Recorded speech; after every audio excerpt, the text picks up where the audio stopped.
Vamos ahora a conversar sobre la situación que se está viviendo en Trujillo. Para ello vamos a conversar con Yuri Castro, periodista trujillano. El crimen organizado ha tomado la libertad y no sabemos muy bien qué es lo que está haciendo César Acuña para enfrentarlo. Yuri, ¿qué tal? ¿Cómo estás? ¿Qué tal, Raúl? Buenas tardes a ti y a toda tu audiencia. Es un gusto poder conversar contigo. La violencia se ha desbordado en el país y el epicentro parece estar en La Libertad, donde han sido asesinadas 25 personas en los primeros 25 días de este año.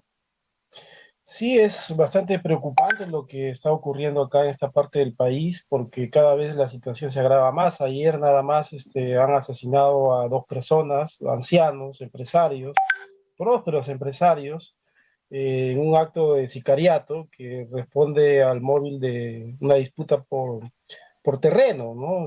Acá hace bastante tiempo, hace ya más de 3 décadas, el crimen organizado viene operando con bastante potencia y a lo largo de estos años pues ha ganado un poder no solamente violento, sino también económico, ¿no? Financiero, que es quizás uno de los aspectos que poco se ataca acá desde el Estado, llámese la Ajá. Fiscalía, la policía, que son los organismos encargados de perseguir el delito. Ahora, has hablado de traficantes de terrenos. ¿Quiénes más conforman este entramado de crimen organizado que está matando con esa asiduidad en Trujillo? Eh, a ver, la organización criminal Los Pulpos ha tenido una evolución que creo que es el resumen de la evolución del crimen organizado en los últimos años en Trujillo, ¿no? Ellos empezaron eh, como una pandilla, ¿no? Que se dedicaba al robo al paso, ¿no? O asaltos a mano armada. Luego de eso empezaron a extorsionar y actualmente ya han ingresado a otros escenarios de la criminalidad. No estamos hablando de secuestros, porque se habla de que esta banda, o según las investigaciones arrojan, que su cabecilla estaría detrás de todos estos últimos secuestros. Están en la minería ilegal y también están en el tráfico de terrenos. Entonces son tres actividades criminales que están obteniendo bastante dinero. Hace poco nosotros elaboramos un informe señalando de que son cerca de 7 millones de dólares los que han obtenido la organización criminal Los Pulpos en los últimos secuestros del año 2021 a la fecha, ¿no? Ujú. Y cosa curiosa que hasta ahora la policía no puede capturar al cabecilla de esta organización a pesar de que tiene una cadena perpetua, tiene 3 detenciones preventivas por otros casos y una condena por 35 años de cárcel. Mm. De modo que es inexplicable esto, ¿no? Mucho se habla de Loco Cris, por ejemplo, se ha creado toda una leyenda alrededor del Loco Cris, pero el señor del cabecilla de los pulpos es peor todavía que este sujeto, pero no hay, acá en Trujillo al menos, no hay una actividad de parte de la policía que diga pues que están tras sus pasos de este señor, ¿no? Ajá. Ahora, ¿cómo se vive en Trujillo? ¿Cómo es el clima actualmente en Trujillo? ¿Se puede caminar tranquilamente por las calles o es un territorio comanche? ¿Cómo lo describirías? Y yo creo que lo último, Raúl, porque imagínate, el año pasado se cometieron 6 asaltos a casas de cambio en pleno centro de Trujillo, ¿no? A plena luz del día, a tan solo 4 cuadras de la oficina macro regional policial de La Libertad. Y ninguno Mm. de estos casos ha sido esclarecido, ¿no? El asesinato de estos empresarios ancianos ha ocurrido a tan solo 5 minutos de la Plaza de Armas de Trujillo, también igual a plena luz del día.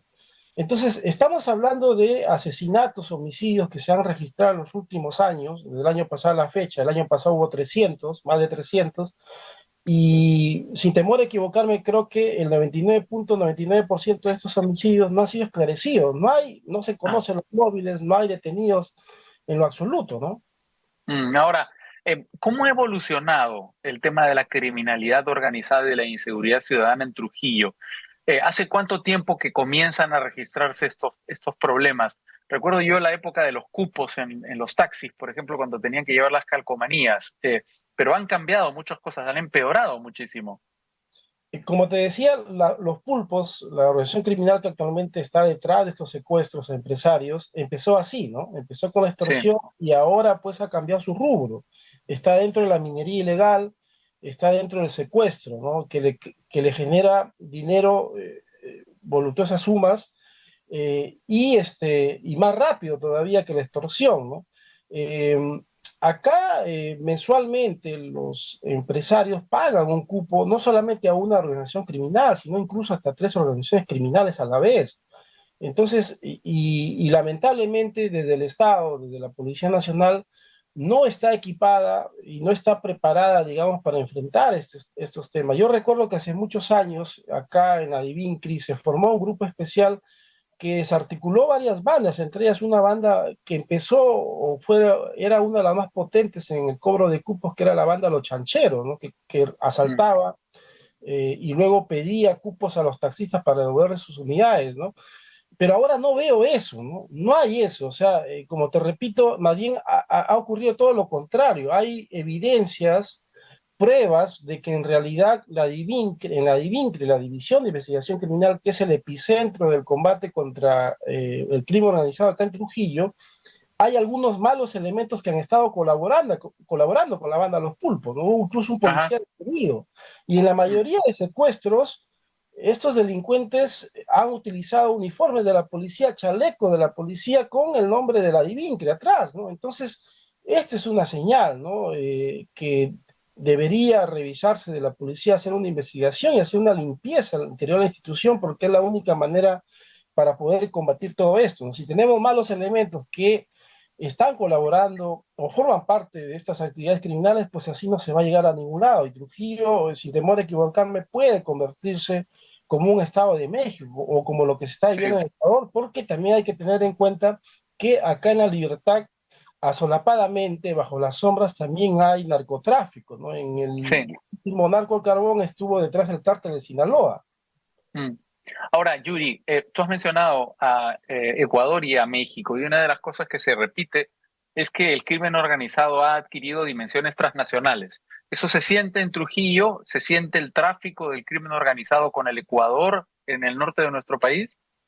Mira, yo he escuchado, Raúl, a exministros del Interior, que, bueno, sin ninguna prueba y sustento, porque nosotros hemos hecho una investigación de campo, hemos viajado a Patás, hemos estado en la zona, tenemos fuentes que permanentemente nos están informando, pero estos exministros dicen de que detrás de esta minería ilegal estaría el Tren de Aragua ecuatoriano, ¿no? En realidad, lo Ajá. que nosotros hemos podido comprobar es que los venezolanos y ecuatorianos sí hay presencia, pero están como gatilleros, ¿no? No están como una banda propiamente organizada, ¿no? Y esto es muy simple. Lo que pasa es de que acá en el Perú, nosotros ya tenemos nuestros propios demonios, demonios a los cuales no lo hemos podido contrarrestar, ¿no? Entonces, es imposible y un poco complicado porque, por ejemplo, estamos hablando de una organización criminal, Los Pulpos, que hace muchos años está operando y, repito, ha obtenido millonarias sumas de dinero producto del crimen organizado, que le da pie para ejercer actividades como la minería ilegal, ¿no? Eh, Comprar conciencias, ¿no? Y meterse de lleno en este tipo de actos, ¿no? Entonces, Ujú. no hemos podido notar esto de la presencia del Tren de Aragua, o, propiamente dicho, como organización, o de la banda Los Lobos de Ecuador, ¿no? Sí. Ahora, tú has hablado de que, digamos, probablemente haya extranjeros que trabajan como gatilleros de las bandas delincuenciales. Algo de lo que se habla es que no solo hay muchos asesinatos, sino que la crueldad, el tipo de violencia que se ejerce, también ha escalado hasta llegar a unos niveles de turbulencia que no se conocían. ¿Eso lo están registrando en Trujillo? Sí, claro, el último mensaje que se escribió sobre la piel de este empresario minero secuestrado, creo que es un mensaje que nos golpea a todos los trujillanos, ¿no? De Mm, cómo que el crimen organizado tiene esta osadía, este reto hacia las autoridades, hacia el Estado, hacia todos nosotros, ¿no? Eh, pero esta crueldad ya ha estado presente. Yo recuerdo que hace muchos años también, por ejemplo, se mataba a personas y se las quemaba, ¿no? Sino que, desgraciadamente, a veces desde Lima no se, digamos, se expone mucho estos temas, pero acá sí hay esa crueldad, sí la ha habido, siempre ha estado presente, ¿no?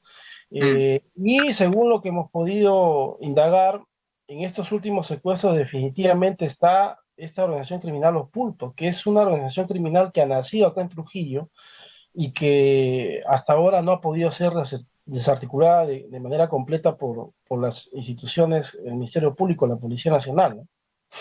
Ahora, frente a eso está la reacción, el liderazgo del gobierno regional de La Libertad encabezado por César Acuña. ¿Cómo la calificarías tú? Eh, Acá lo que se tiene que hacer, y cuando hablamos de inseguridad ciudadana, es que tenemos que hablar sobre políticas públicas interinstitucionales, ¿no? Y acá, sinceramente, no vemos un liderazgo, ¿no? No hay nadie que ha asumido este rol. Desde el gobierno regional, el señor César Acuña más se ha dedicado a viajar al extranjero que ocuparse de tareas tan importantes como esta, ¿no? Sí, Trujillo, por pero ejemplo. aquí, a ver, te leo, digamos, alguna información que me parece relevante para analizar lo que estás diciendo, ¿no? Como lo hemos comentado, se han asesinado a 25 personas en Trujillo en lo que va del año, una por día casi. Y el año pasado, César Acuña pidió 9 veces licencia para viajar a Europa. Y en una entrevista reciente en una radio, en La Hora de la Región, contó que trabaja 2 horas al día en la región, de las 20 horas hasta las 22 horas. Llamativo, por decirlo menos. Sí, desde luego, ¿no? Lo que se necesita en realidad es que tengamos una autoridad, un gobernador regional que esté peleando en Lima, que reclame al gobierno, no para sus intereses, sino para los intereses comunes, para sacar y solucionar este fenómeno que se está viviendo, ¿no? Por ejemplo, se habló de que se iba a presupuestar o ya se iba a instalar un laboratorio de criminalística bien equipado que no tiene Trujillo, pero que hasta ahora no vemos nada en lo absoluto, ¿no? Además, acá en Trujillo se necesita un observatorio del crimen organizado, ¿no? Cosa que no Ujú. hay. No podemos pelear contra un enemigo que no sabemos cómo actúa, ¿no? Lo sabemos de Pero es bien manera... sorprendente la negligencia, ¿no te parece? Es decir, frente a esta situación absolutamente brutal, es muy sorprendente la negligencia. En todo sentido, y no solamente el gobernador regional, sino de todas las autoridades, ¿no? Acá Ujú. hay bares, clubes nocturnos, ¿no? Discotecas, que incluso son administrados por mismos delincuentes o por policías en actividad que están detrás de estas actividades y no lo cierran, ¿no? O sea, y hay una ordenanza, por ejemplo, una ordenanza llamada la ordenanza Zanahoria, que restringe la venta de licor hasta ciertas horas de la madrugada, sin embargo, no se la implementa, ¿no? Se le implementó durante la época del señor César Acuña cuando estaba como alcalde, pero solamente duró 2 meses, ¿no? Y Mm. de ahí se dejó sin efecto. Y sí tuvo resultados. ¿Por qué? Porque justamente la mayor cantidad de actos sangrientos ocurre precisamente en estos lugares, que además son concurridos por delincuentes avesados, muchos de ellos requisitoriados. Entonces, Mm. esa es una acción que se debería retomar para poder devolver la tranquilidad a las calles de Trujillo en estas circunstancias que se están viviendo, ¿no? De acuerdo. Muy bien, Yuri. Muchísimas gracias por traernos la información desde Trujillo, toda nuestra solidaridad. Ojalá pare esta ola delincuencial en La Libertad. Yuri Castro, periodista trujillano. Muchas gracias. Un abrazo. Gracias a ustedes. Muchas gracias.